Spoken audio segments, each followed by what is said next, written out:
ડભોઈ જનસેવા કેન્દ્ર ખાતે અરજદારોની લાંબી કતારો જામી।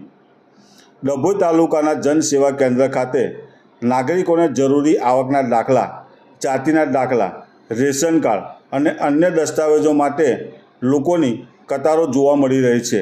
હાલમાં માત્ર એક જ કોમ્પ્યુટર ઓપરેટર હોવાથી અરજદારોને 3 થી 4 કલાક લાઇનમાં ઊભું રહેવું પડે છે।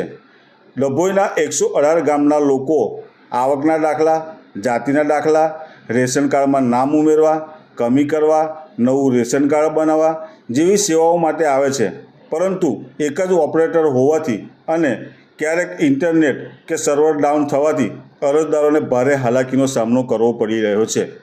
અરજદારોનું કહેવું છે કે જો વધુ કોમ્પ્યુટર ઓપરેટર અને સાધનોની વ્યવસ્થા કરવામાં આવે તો લોકોનો સમય બચશે અને પરેશાની ઘટશે। શાળાઓ શરૂ થવામાં હવે થોડાક જ દિવસો બાકી છે, ત્યારે વેકેશન પૂરું થતાં પહેલાં આ સમસ્યાનું નિરાકરણ જરૂરી છે।